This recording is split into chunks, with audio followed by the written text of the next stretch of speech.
I want to speak briefly about Ahmed Musa. Oh, Charlie. Oh, Charlie. Oh, Charlie. Oh, Charlie. This was the guy who went to the World Cup and did wonders, right? Oh, Charlie.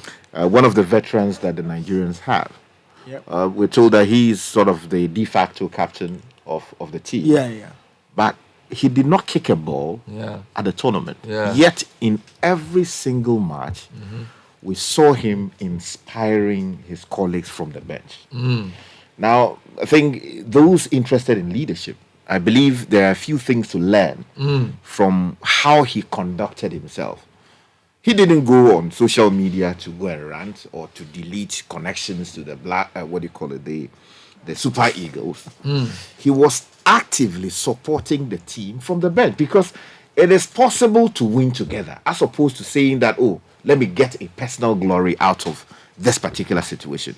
So I think leaders have got to learn a few things. Or if you are interested in leadership, you should study the whole thing about Ahmed Musa.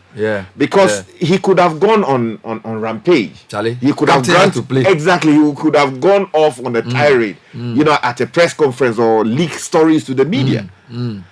But the way he demonstrated, love and support for the team, because I believe he believed that if we achieve this together, it is better than, I have another opportunity or I've played at the AFCON again and so ABCD. So going forward, I believe that people who are interested in leadership should look out for stories like that. And then the story about Halle. Charlie?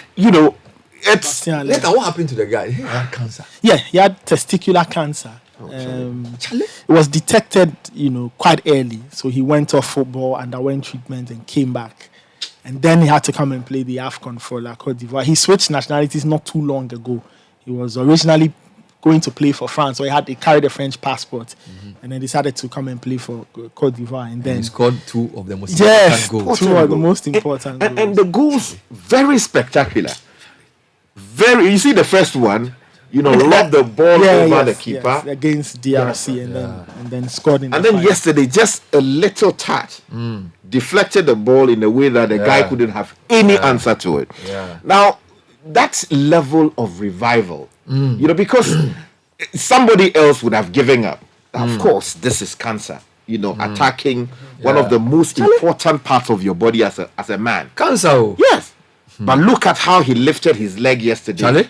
Raised it to a point as to make that in defiance of the cancer. Yes, that's right. Precise. Charlie, it's a serious matter.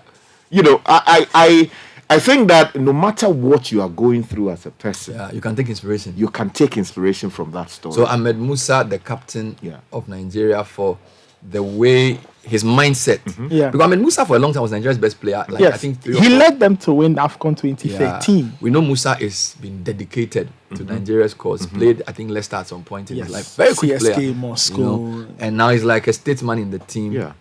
And then the last point I will make has to do with the FI guy, the Imes FI. Yeah. Bernard, you see, Charlie, there is also a lesson to that's be the learned. coach. Yeah, that's right. The Because look, there are things that will not prepare you for opportunities like that in some cases. Like they just land on your table. But see if there's anything to learn from that. Look, if you want something so badly, as a writer once said, the world will conspire. All the brilliant forces of the world will conspire to make it possible for you. Because this guy was a deputy coach. Of course, he's done something in France and related, countries. He was put in there as a deputy coach to his boss. The boss was fired, after they had performed poorly in their last two group games. And then they put him in charge. I've been saying something. When they put you in charge, take charge. He seized the moment.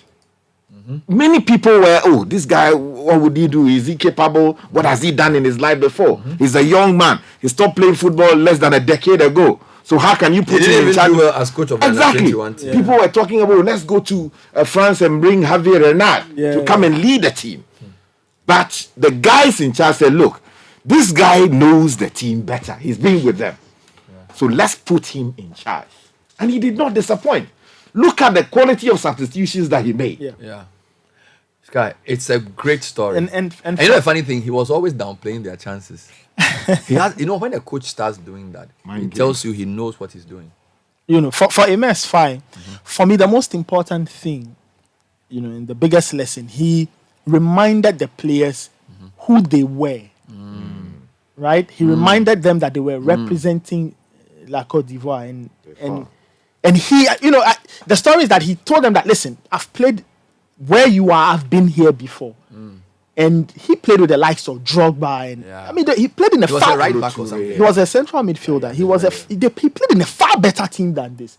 So once the reminder, and he wasn't the star of that. He wasn't the star of that team. But once he could remind them that they were playing for their country, Charlie, I think that kind of woke everybody up to the reality of what they were doing. He told them, "We are playing at home. Yeah. This is our country. This is the AFCON, and you are playing for your country." So I can imagine what he said to them after the 4-0 drubbing.